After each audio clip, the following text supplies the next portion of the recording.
आज समूचे मध्य प्रदेश में प्रांतीय आवाहन पर शासकीय शिक्षक संगठन के द्वारा परीक्षा जो हो रही हमारे सरकार ने टीईटी शिक्षक पात्रता परीक्षा आकस्मिक रूप से ला दी है शिक्षकों के ऊपर, उसके विरोध में हम ज्ञापन दे रहे हैं।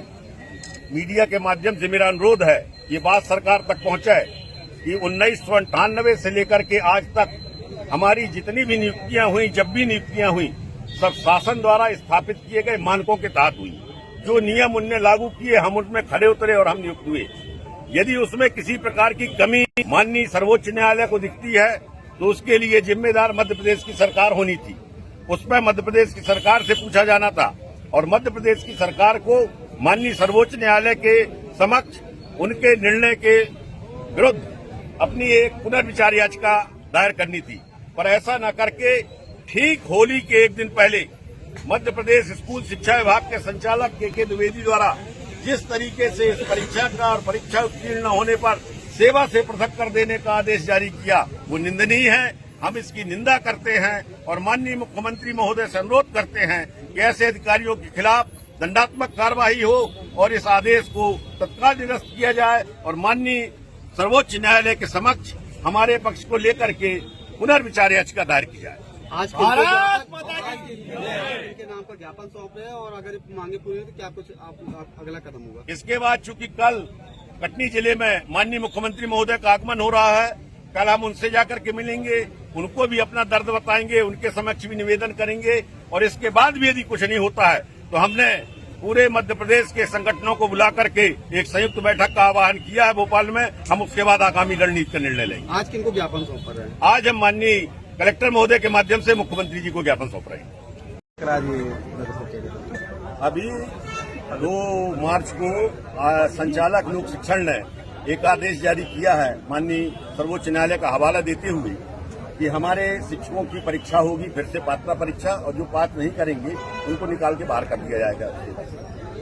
मैं केवल ये निवेदन करना चाहता हूं कि 1998 से लेकर के आज दिनांक तक जितना भी शिक्षक भर्ती हुआ है वो सब शासन द्वारा निर्धारित किए गए मापदंडों के आधार पर भर्ती हुआ है। जो मानक उन्होंने निर्धारित किए हमने उनको पूरा किया और हम सेवा में आए। हमारे प्रशिक्षण होते रहे, हम प्रशिक्षित अपडेट होते रहे। आज अचानक ऐसी कौन सी स्थिति पैदा हो गई और क्या माननीय सर्वोच्च न्यायालय ने जो बात कही है वो शासकीय स्कूलों के लिए है, वो किसी एक प्राइवेट स्कूल का मामला था जिसको लेकर के उन्होंने की थी। और सर्वोच्च न्यायालय की एक टिप्पणी है साथ माननीय विद्वान जजों की बेंच की कि खेल का नियम खेल शुरू होने के पहले निर्धारित होता है, खेल शुरू होने के बाद नहीं। आप दौड़ने के बाद घोड़े को कह दो खरीदने के बाद कि हमने लिया तांगा के लिए, ये दौड़ने के रेस का नहीं है, हम इसको गोली मारेंगे, ये उचित नहीं है। आज हमारे शिक्षकों के ऊपर लाखों रुपए का लोन है। किसी ने बच्चों की पढ़ाई के लिए लिया, किसी ने बिटिया की शादी के लिए लिया, किसी ने मकान के लिए लिया।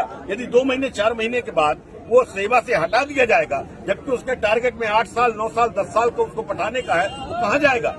सैकड़ों की तादाद में आत्महत्याएं होंगी मध्य प्रदेश के अंदर यदि ये स्थिति हुई तो। मेरा आज आप मीडिया के माध्यम से निवेदन है कि मध्य प्रदेश की सरकार माननीय मुख्यमंत्री सुप्रीम कोर्ट के सामने अपनी पुनर्विचार याचिका दायर करें हम शिक्षकों के हित में, ताकि शिक्षकी कार्य हम अपना जो है स्वच्छ मनोयोग के साथ, स्वस्थ दिमाग के साथ कर सकें और इस प्रकार का जो संकट आया है वो हट जाए। आज किन मांगों को लेकर एक यही मांग है हमारी, केवल टीईटी शिक्षक पात्रता परीक्षा समाप्त करो और माननीय मुख्यमंत्री जी सुप्रीम कोर्ट में रिव्यू पिटीशन दायर करो। क्या नाम है अपना? मैं राकेश दुबे, प्रांताध्यक्ष शिक्षक संगठन।